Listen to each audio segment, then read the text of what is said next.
but we're to prove that we have faith by works. And I want you to notice in Daniel chapter 2 and verse 20, I'm going to read verse 20 and maybe down to about verse 23. If you have your Bible, we find that after God had revealed to Daniel the secret of the king's vision, that Daniel blessed the God of heaven. Now, I believe, people, we ought to bless His name. I believe we ought to praise Him. Brother, if God does something for you, don't be ashamed of it. Let folks know what the Lord's done for you. And so he begins to bless the Lord. Notice what the Bible said, verse 20. And Daniel answered and said, Blessed be the name of God forever and forever, for wisdom and might are His. For He changeth the times and the seasons. He removeth kings and setteth up kings. He giveth wisdom unto the wise and knowledge to them that know understanding. He revealeth the deep and secret things. He knoweth what is in the darkness, and the light dwelleth with Him. I thank Thee and praise Thee, O Thou God of my fathers, who hast given me wisdom and might, and hast made known unto me now what we desired of Thee. For Thou hast now made known unto us the king's matter. I want you to notice, if you will, in verse 21, where it says, And the God of heaven, or the Lord he's talking about, removeth kings and setteth up kings. Which underscore that. Somebody said, Oh, I tell you, Brother Mace, what's going to happen if Mr. Ford stays in? He'll stay in as long as God wants him to stay in. And when God gets through with him, why, he'll get off, see? My Bible said God puts them up, God takes them down. But I want you to notice in James chapter 5, if you'll turn to the New Testament, we'll read, beginning with verse 1. And we'll read down to verse 6.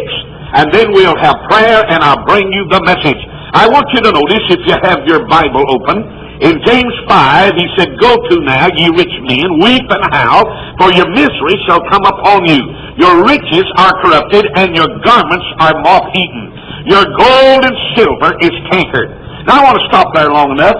In my and your generation, we've witnessed that silver is not worth much anymore. And there's a shortage on it. And gold, when they said we're going to open up gold, they thought they'd have a rush for it. And they found out in Atlanta, Georgia, the First National Bank, the only bank that sold gold, the other day when they opened it up for sale, they said, We're sorry we ever handled it.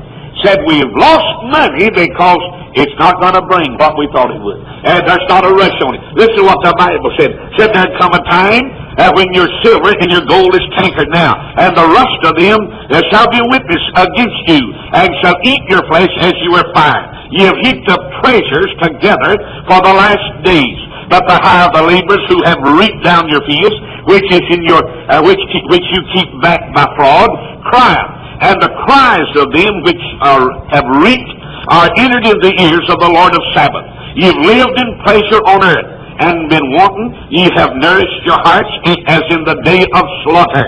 Ye have condemned and killed the just, and he doth not resist you. Now would you look back just a moment, and you'll find that he's giving condemnation upon those that would be extortioners, those that would heap up riches, those in the last days that would go out crazy after money. In just a moment, I'm going to bring you the message on the great takeover, and I believe that God will speak to your heart. But I want you to bow for just a word of prayer, if you will. Every head bowed, every eye closed, I'm going to pray, and then bring you the message today on the great takeover. And I believe if you'll pray that God will speak to your heart. While your heads are bowed and eyes are closed, would you pray? Would you just ask the Lord to speak to you while I bring the message in just a few moments on the big takeover? But before I preach, I want to pray. Father, we thank you for this congregation that's come. We thank you for the Spirit of the Lord and for the good singing. And our Father, we thank you that we can open up the Word of God and know that you're God. I'm glad today that whatever betides, that our trust is in God. And may we recognize that it is the Lord that puts them on the throne and takes them off of the throne. It's God who's still running the matter. And so I pray that you'd help us to recognize that. Bless our hearts together.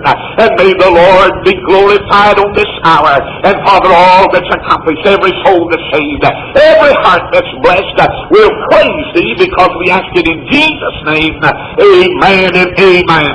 Beloved, I want to speak to you this afternoon on the great takeover. And I would recognize, if somebody said, Preacher, will there be a takeover? I'm sure that every one of you recognize that after the rapture, the Antichrist is going to take over. And then after the tribulation, the Lord Jesus is coming back to take over. And for 1,000 years there will be peace and tranquility upon the earth. But did you know, I'm so glad that in this day, which we live in the closing of the church age, that God is still on the throne. Why, you talk to some preachers and you think God is dead. You go to some churches and you don't know whether God's alive or not. But I'm glad when I go to church and the Spirit of the Lord begins to bless and heaven gets real, then I say, hallelujah. I know that He's still watching over us and He's still blessing His people. But here we find old Daniel. You know, they got the soothsayers and the Chaldeans and the mighty men and said, can you tell what the king dreamed? Old Daniel, he didn't have to get all that crowd of committees together. He wasn't a Baptist. He'd have got a committee together. And so he just got on his knees and got to talking to heaven, and brother, God revealed it. And when God revealed it to him, he jumped up and said, blessed be the God of heaven. He said, I'm going to take time to bless the Lord. I was preaching the other night, and I said, let's just take time to love Jesus a little bit tonight. I said, let's stop preaching and stop thinking about whether or not you close the fence door, whether or not your tire's flat or your meat's going to burn, whether you're going to get to go to work. I said, let's take time just to stop and make a little love to the Lord. And brother, we got to love Jesus. And heaven became real. Oh, Daniel said, in the midst of all this, I'm going to bless His name. I'm going to take time out to give glory to God Almighty. And I'm glad, you know what he said? He said, don't it upset you when you think that Nebuchadnezzar's on the throne? He said, but I want to tell you something. God that I served was the one that let him get up there, and God that took him off of that throne. And I want to say this, God did take him off of the throne. And for 7 years that fella had a heart like a beast, and his hair blew like feathers. Somebody asked me what it looked like, and I said, it looked like one of these ladies with a Tony home permit. But anyway, I want to tell you what's the truth, brother. He's out there in the field, and the Bible said for 7 years. The Jews fell on him every morning. And for 7 years, the Word of God says that he ate grass like a cow. But after 7 years, he humbled himself. And God came and picked him up and put him back on the throne. And God said, little children, I want to remind you of something. When I get ready to put him up, I can put him up. And when I get ready to take him down, I can take him down. And isn't that a blessing? But I came to the 5th chapter of the book of James, and he talks about the rich. And I want to give you 3 things about Mr. Takeover, Rocky, Nelson Rockefeller. They called him Rocky. And somebody said, well, don't you believe he's going to take over? I want to tell you something. In the mind of Nelson Rockefeller, he's going to take over. But if God says no, Rocky, you can't, well, then Rocky won't take over. But in his mind, he's going to run things. And anything that Rockefeller's ever touched, you listen. Whether it's been in the state of New York, or whether it's been Standard Oil, everything that Rockefeller has ever touched, he's run it. Now, I want you to know, my friend, in the back of his mind today, he wants to run this country. And he's waiting on 76. And he says, I'm going to take over. But before I give the message about some things that's going to try to take over, let me give you 3 things that's wrong with Rockefeller. Write them down. First of all, he's a liberal. And as I said last night, the only thing I like liberal is a liberal giver. Hallelujah. I want to tell you something. I don't like liberals in the pulpit. I don't like liberals. I like old-fashioned conservatives. A man wrote me the other day and said, are you ashamed to be called a fundamentalist? I said, no. I'm glad that I'm an independent Baptist. I'm glad that I'm a fundamental Baptist. I'm glad, praise God, I believe the Bible as it is, and preach it to me as they are. I'm glad that I believe heaven's heaven. Now, you ask some of these preachers in Greensboro, if they believe that there's a real heaven, and they'll say, well, maybe there's a utopia somewhere. You know what that means? A state of happiness. I don't believe there's a utopia. I believe there's a city that's 1,500 miles everywhere you look, and it's got streets of gold, and it's got walls of jasper, and Praise the Lord! It's got 12 gates.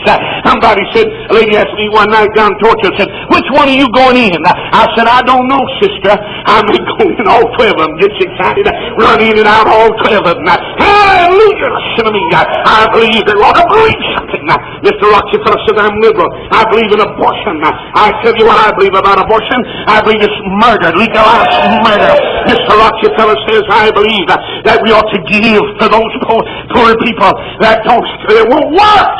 I believe if you're an able-bodied man and you can work, bless God, you ought to work. I starve today. Say amen. My Bible said, oh, if you're going to live, you need to work. And I believe this with all of my soul. If a man's not willing to work and he can work, I believe it's a shame for the government to keep him up. Here's something else that's liberal about Mr. Rockefeller. He says it's all right to smoke a little marijuana, and that we ought to revise the laws, and we ought to be so hard on the dope addicts and the dope pushers. And I want to tell you something, brother. It's time we declare war upon the dope pushers and the dope and the marijuana and everything else. But he's a liberal, and I'm against these fellows that are liberals. We need some good old-fashioned conservatism. I like that. Now, number 2, he's a secret Jew. Would you write this down, please? Grandees. Would you write it down? It was written by Jews. And go to your library, get that book, Grandees. Would you do that for me?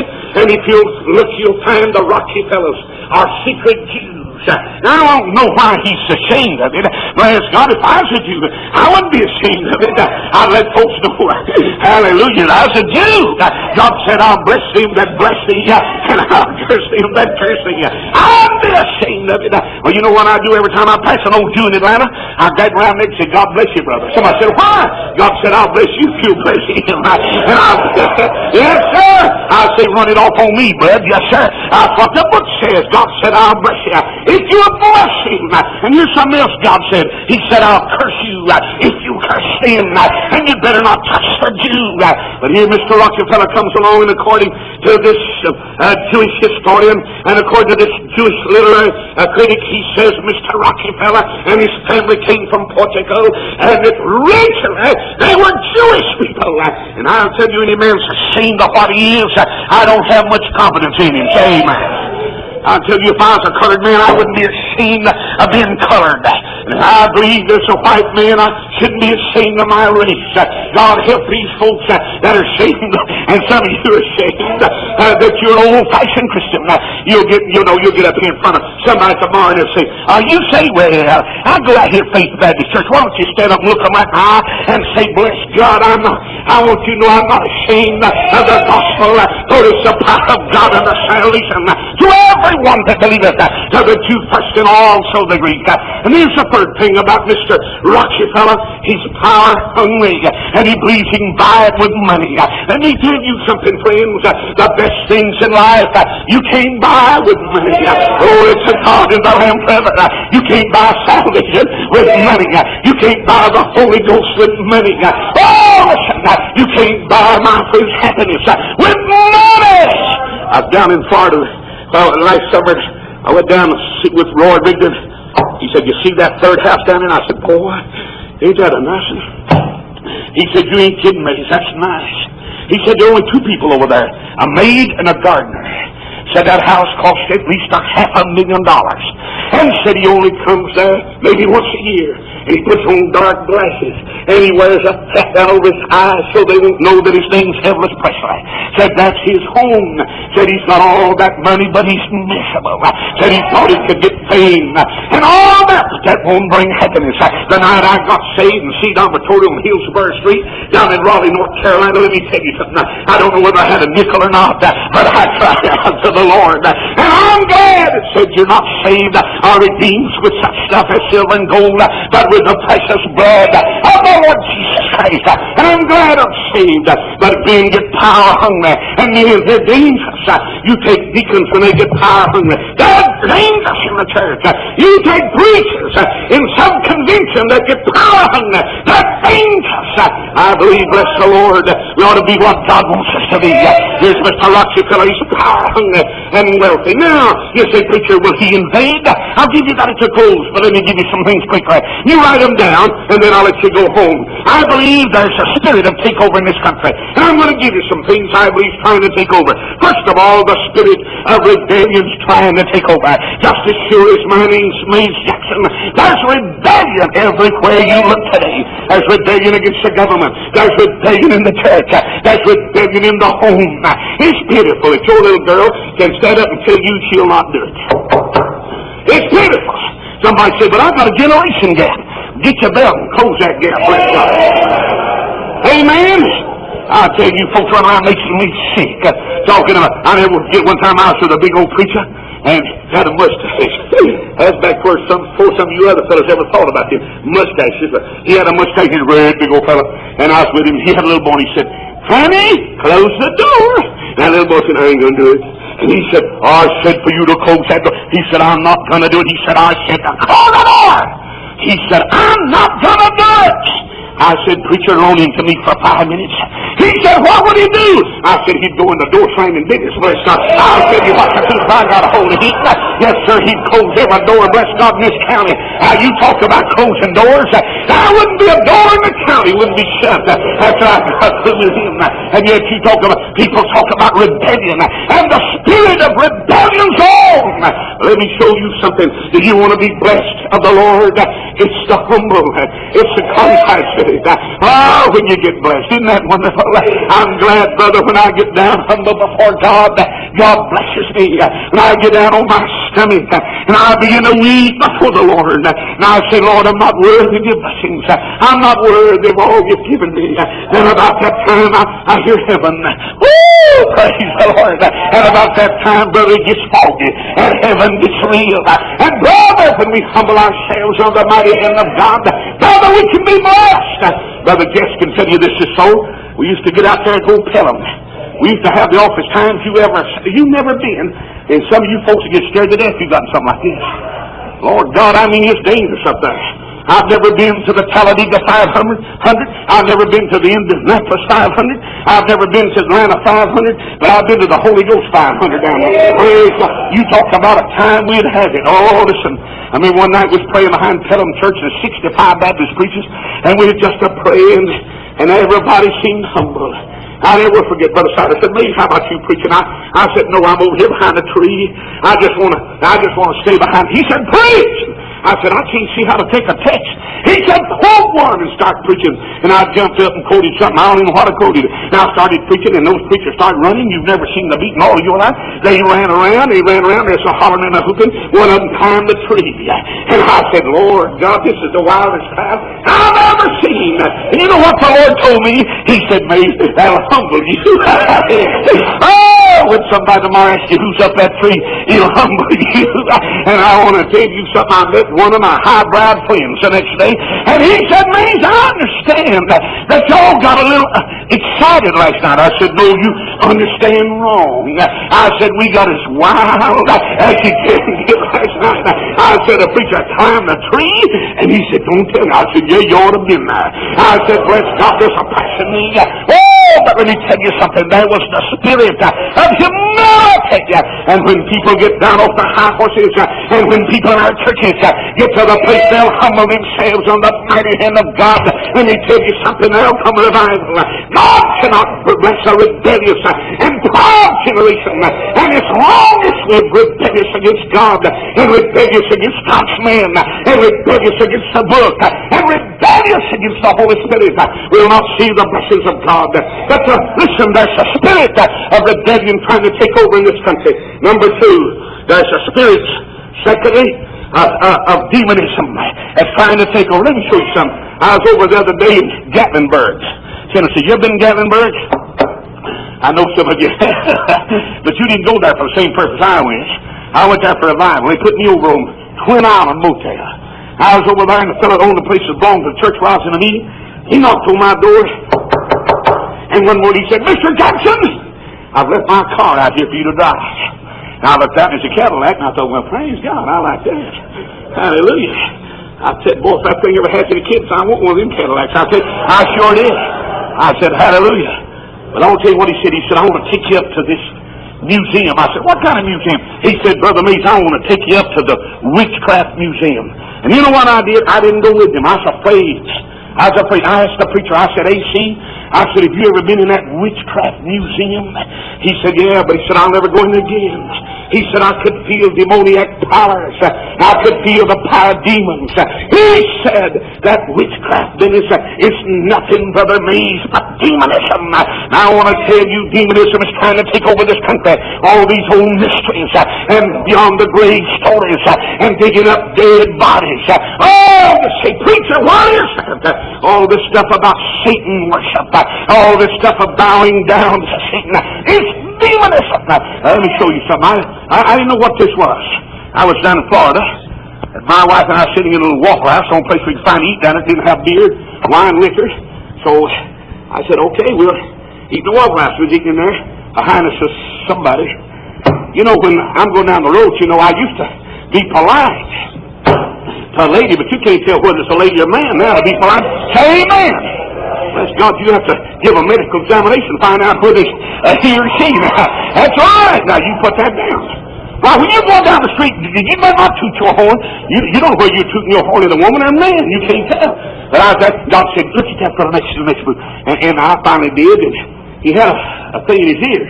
And she said, you know what that means? I said, no, I don't know what that means. And she told me that the other day in Atlanta, Georgia, we saw something we'd never seen. I said, uh-oh. Oh! God saw it, and I didn't see it, for she said, look at those two nice-dressed women, and boy, they were nicely dressed. But they had diamonds in their nose, sticking out their nose. They had a little pin, and it pierced their noses, and they had diamonds in their noses. And I said, Lord have mercy, they'll get a bone next like cannibals. And I said, I don't know what we're going to see, brother. Now, I want to tell you something. I don't know what you call that. When a woman pierces her nose and goes in there and pulls a little diamond out and wears a diamond on her nose. My wife said to me, Mays, now you're so smart.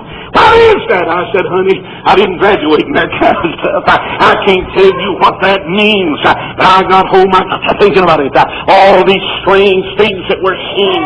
Oh, demoniac powers are beginning to sweep this country. And I tell you that, listen, demons are trying to take over our nation. And demons will attack you. But I'm glad greater is he that's in you than he that's of the world. And brother, if you're saved, listen to me, you don't have anything to worry about. God will be with you. Now, number 3, strange flesh is trying to take over. There's nothing so beautiful as that time when a bride comes down the aisle and there's a wedding, and there's nothing so beautiful as that home. And the Bible said that the bed is undefiled and marriage is honorable in all. And it's God's plan that a woman and a man get married and that they bring forth children in this world. That's God's plan. But I want to tell you, they're twisting this thing now and they're bringing the strange flesh. It says in Jude verse 7, listen to what it says. It says that God overthrew Sodom and Gomorrah because of the strange flesh. And I want to tell you that's the strange. It's just invading our country. They're teaching boys to love boys and girls to love girls now. And they're saying, you don't have to get married. Find you one of your own kind. And they're going to strange flesh. And brother, it's a sin unto God. And God Almighty's never pleased with it. Somebody said, don't you believe in these gay liberation movements? No, I don't. I believe it's time for preachers to get in their pulpits and cry out against it, brother, and preach against it. I don't believe in this Lisbonism. I don't believe in this gay business. I believe that God has a plan and God has a purpose. And brethren, we need to go by God's plan and God's purpose. But He's taken over this country. You know, out there in Decatur where I live, and I'm ashamed of this. I'm ashamed of this. They got a picture show that they turned into a gay church. And they got a gay preacher. They tell me, I saw it in the paper where they invited everybody that wanted to come. And the other day, a precious young lady that's the daughter of some good friends of mine, L.D. Rachel's daughter, looked out one of the windows where she's working in the business. As they started in, one reached over and kissed the other one right in the mouth. And she said, Mother, it made me feel awful. Awful! And she said, the people up in my office just laughed about it. They didn't think anything about it. You know why? Because we've got so many back-scratching, ear-tickling, compromising, sugar-coating preachers that haven't exposed that sin until, brother, they're used to it and they don't think anything about it. But I want to tell you something. We've got strange fleshes everywhere. Everywhere you know that. Everywhere you look. Why, it's strange flesh. It causes you to take off your clothes after you're grown and run naked. Did you know that? This streaking village, they had an old guy down the line, 74 years old. You know what he'd do? He'd get out there in the park every night and streak. 74 years old. And the newspaper said he wouldn't wear anything. I told my wife I'd like to get me a board about that wide. And bless God, I'd like to get behind a tree. And when that old 8-year-old, 74-year-old man ran out streaking, I'd hit him. He might not wear any clothes, but he'd wear a blister for 3 weeks. I'll guarantee you, yes, sir, just as sure name's what it is. And my name's Brother Mays. But brother, you say preacher, the great takeover. Listen, there's the spirit of strange flesh that takes over. Now, number 4, there's the spirit of Phariseeism, or man-made religion taking this country. Oh, listen, the Bible said in Matthew chapter 23, woe unto the scribes and the Pharisees and the hypocrites. And brother, they want to be religious today, but they don't want to come to Jesus. They want to have their little religion, play religion, go to church. They want to be sociable. They want to say, I belong to the Baptist church, or I belong to the Methodist church. But they don't want anything to do with Jesus Christ. The Pharisees and the scribes, brother, they were Jesus' enemies. And I want to tell you, this bunch in Greensboro that preaches everything but the blood, and preaches everything but the blessed hope and the book, preaches this social gospel, and says you can be saved, and you can come and be elevated into the kingdom of God. That's a lie out of the pits of the damned. And we better have somebody to stand up and preach against this Phariseeism and against this religion without God. It's pitiful, but there's a lot of churches and God's not around them. And they preach a gospel of works and of humanitarianism. They want to take the deity or deify themselves, and they want to be religious and leave God out. Now, I want to tell you the greatest thing that can happen to a human being is when he sees himself lost and without God, and he comes to Jesus and God saves him. I will show you something here quickly. I never will forget it. It's about 33 years ago now. I went down to Hillsborough Street. I was on awful conviction. I said, hey, do you boys know where I can get saved? They said, no. No! And I want to tell you, I couldn't find a church down in Raleigh I could get saved. And I was looking for one. Brother, I was looking for a place to get saved. Well, I went to some church and preached. We're glad to have you. Mean you go to state? Yeah, I said, yeah, I'll go to state. But I said, I'm burdened. I need God. Oh, you go out to state? I said, yes, I go out on Hillsborough Street. You know where it is. And I said, but I need God. And he said, oh, you just come down here. And reached, I went to the Methodist. They want to sprinkle water on me, and I knew that wouldn't do any good. So bless God, I didn't want that. I went to the Baptist. All they want to do is dip me. I knew that one. So brother, you know what I did one night? About 8:45. God got a hold of me, and I said, Lord, I'm not leaving seat number 2, room 813 till you save me. And praise God, I'm glad I knelt down on my knees. And God saved me by His wonderful grace. And I went back to some of those churches in Raleigh, and they said, oh. And the dean called me in. He said, you're in the wrong school. Bless God, I couldn't find the right church, and I couldn't find the right school. You talk about an oddball, I was an oddball. And you know what he wrote? He typed my daddy a letter and said, you better check your son. He's off his rocker. And brother, when I pulled up on that train in Biltmore, North Carolina, just out of Asheville, Daddy was standing there, and he said, how you feeling, son? I said, the best you ever saw. And he thought, Lord God, something's happened to you. He said, are you off your rocker? I said, no, I just got in it. Praise God, but I got saved. And I tell you, the Lord blessed me so good, and I was happy with it. And I went up to some of those churches, and I said, you know, I'm saved. And they looked at me like, saved? What is that? And they looked at me like, you need to go down here to Morganton. You need to go down here to Camp Butler. There's something emotionally upset about you. Now I want to tell you what upset about me. The Holy Ghost went down here and got a hold of my heart, bless God, and cleansed me in the blood of Jesus. And I was born the second time. And God became real, and salvation was so real I had to tell it everywhere I went. And people said, oh, I tell you. But churches are actually afraid of me. I went to some of the churches. They said, you better watch old Jackson. Said, he's going to run past him. I said, glory to God. I'll run past it, but I'm glad I'm saved. And I'm glad I'm happy in Jesus. What a blessing. I want to tell you the biggest curse that you'll find in this city. Let me say this. Say you work up here at Sears Roebuck. You're back there in the practice department tomorrow. You go in and say, folks, I got saved. Or you go over here to any of these plants, and you tell them, say, I got saved. And 99% of those church members say, oh, you did what? And you say, boy, I tell you, yes, I trusted Jesus. And the bird loves me, and I'm going to heaven. And they'll say, you better watch him. You better watch him. I'd say, oh yeah, I'm a Methodist. I go every Sunday morning. I sing the Don Charlotte. I got my little program. I'm a Baptist. I'm a Episcopalian. I'm a Presbyterian. And when folks start talking like that, you know they're not saved. But bless God, when you meet one in the morning and he looks you right now and says, glory to God, I can take you to the place, I can take you to the time that the Lord saved me by his wonderful grace.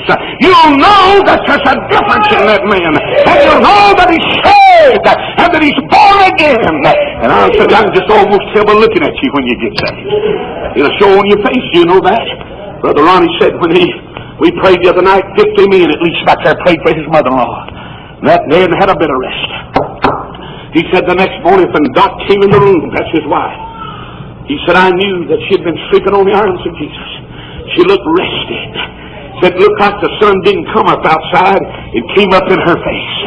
Oh, you say, listen, let me tell you something. When you get saved, you can tell it, praise the Lord. Hallelujah. When you really get saved, you can tell it. But there, listen, there's such Phariseeism trying to invade this country. But listen, there's something else trying to take over in this country. No, it's a Phariseeism. But there's confusion. That's trying to, listen to me, the devil knows he's got this thing confused. And he's more and more. Now, I know some of you are going to get mad as the devil, but you can get mad as the devil because I'm going to give you 3 things that's dangerous and people are confused about it. And if you let the devil confuse you with these 3 things, you'll never be a happy Christian. Listen to me. Number 1, hyper-Calvinism. Put that down. It's sovereignty of God with you having nothing to do with it. I want to tell you, I believe that God's sovereign, that God is all-powerful, that God knows everything. I don't believe that God predestined them to go to heaven and predestined them to go to hell. I believe he knew. I believe he had foreknowledge. I'm glad he said, Mace, I'm going to give you an opportunity to believe, oh my son. And brother, let me tell you something.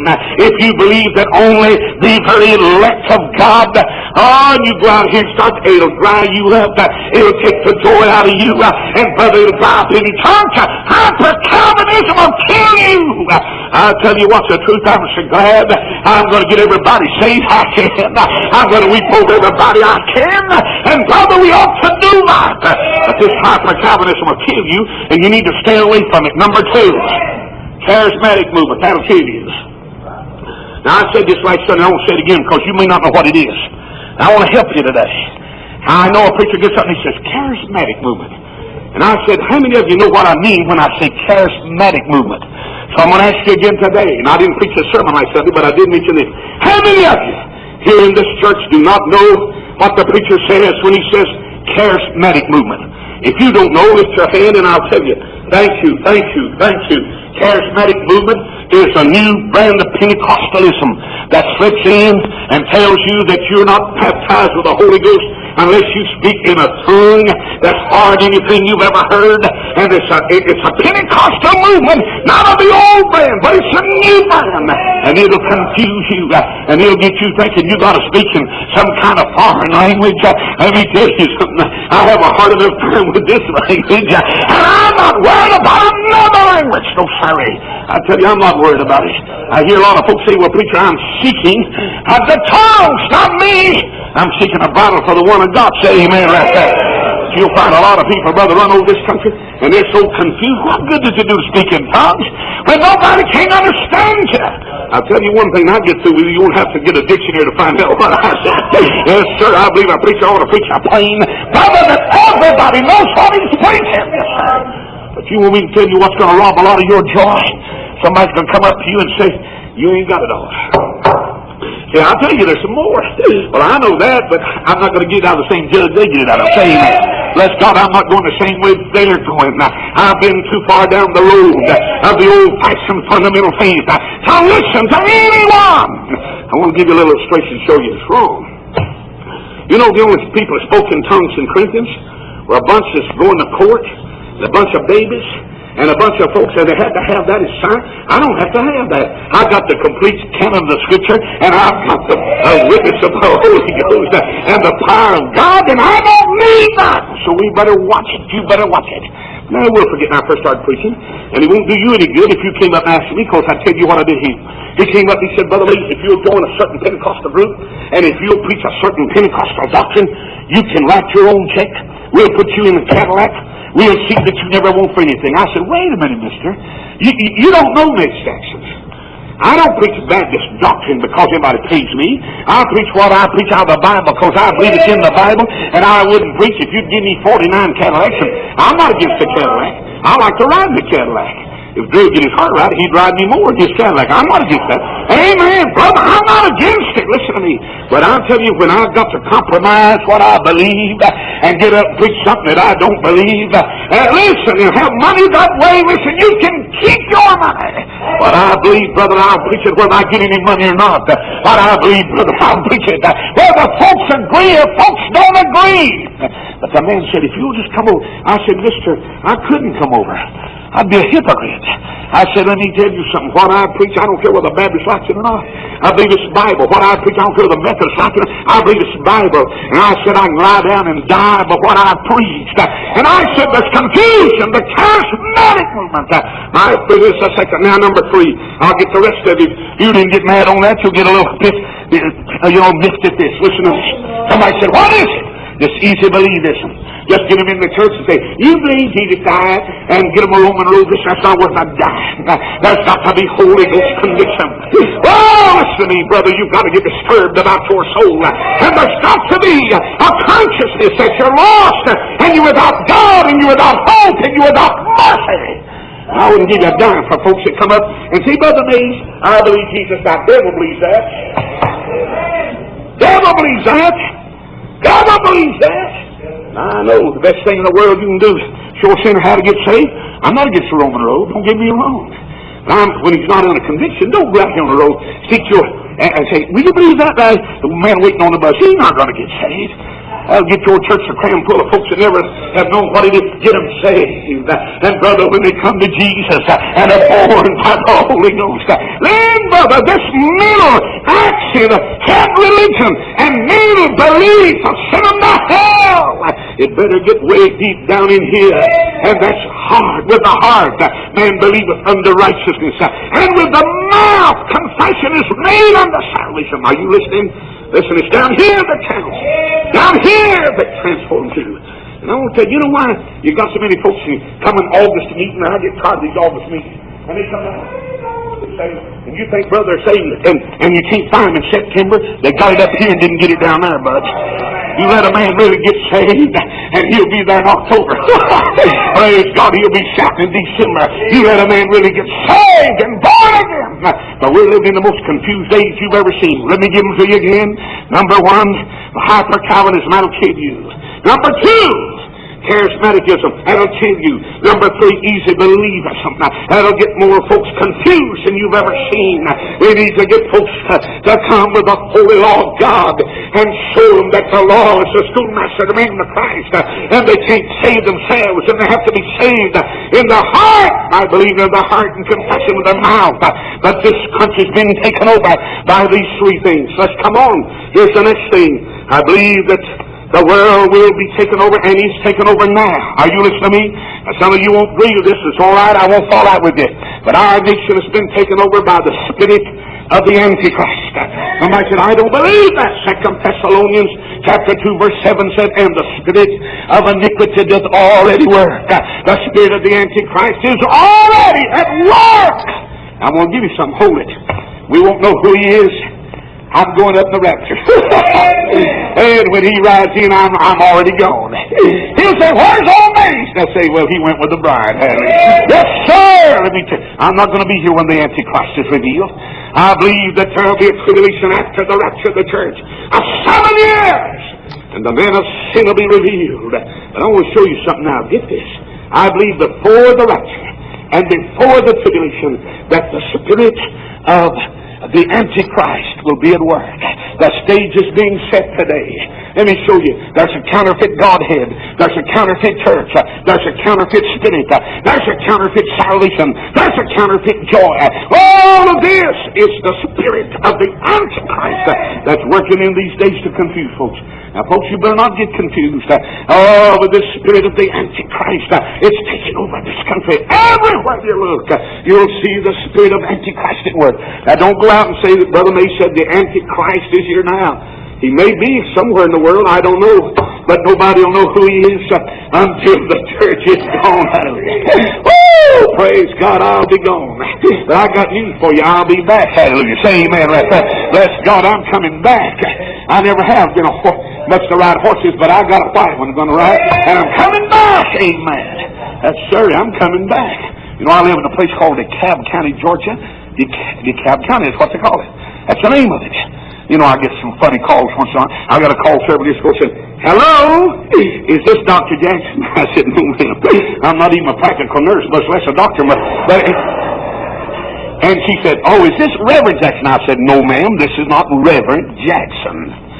I said, this is Brother Mays. And her tongue got twisted up. She couldn't say a thing, Claude. You've never seen such a confused woman. And I said, lady, can I help you? She said, I'm head of the DeKalb County Saddle Club. I'd like for you to join. I said, lady, you're too late. I've already joined the Saddle Club. She said, which one do you belong to? I said, it's in Revelation 19, where he's coming back on white horses and stallions from that city. I want you to know something on this afternoon. Praise the Lord. I'm going to come back. And Enoch said with 10,000s of his saints. I'm glad, brother, listen. Oh, I'm coming back with Christ in power and great glory. But the spirit of the Antichrist is already at work. Now, here's the last thing. Quickly, I want to give you, and then we'll close and summarize it out. This world is being taken over one day by the Spirit of the Lord. Now, the Spirit of the Lord is already moving. Some churches are already. This church here, for instance, God is already moving. I believe days to come, the Spirit of the Lord will move more and more in this church. And I know that the prophecy of Joel was not fulfilled on the day of Pentecost completely. It says in Joel chapter 2, in the last days I'll pour out my Spirit on all flesh. I believe that's yet to come, most of it. I believe God's going to pour His Spirit out. I tell you, Mr. Listen, I want to be a candidate to be blessed by the power of the Spirit, to preach the Word and get people to the Lord Jesus. Brother, one of these days, the Spirit of the Lord is going to so move over this world. One of these days, until the knowledge of the Lord shall cover the earth as the waters cover the sea. What a great day that's going to be. But I believe the Spirit of the Lord will take over. Yes, sir, for 1,000 years. Jesus Christ shall rule and reign in Jerusalem. That's going to be a wonderful time. The dumb shall speak, and the lame shall leap, and the deaf shall hear, and the Holy Ghost will unstop their ears, and the Spirit of the Lord shall reign for 1,000 years with the Lord Jesus Christ. He said that He'll be invaded by the Spirit of the Lord. And I believe that just as much as I'm standing here. Let me give you this and I'll close. Beloved, I believe there's a man called Nelson Rockefeller that's got power in his mind, hunger in his heart to take over the greatest country there ever was. I don't care whether he's a Democrat, Republican, or independent. A man that believes what he does about internationalism with Henry Kissinger would bankrupt this country and turn it over to the communists, and we'd be in sad shape. And somebody said, well, what can we do? There's only one thing we can do. Humble ourselves under the mighty hand of God. Wait on God till revival comes. And when revival comes, brother, God can take care of all the Rockies that's ever been. And God can take care of the needs of this country. And God can take care of your need and my need. Because God's power is the greatest power of all. I'm glad He says that power belongs to me, not to Rocky. not to anybody else. Power belongs to God.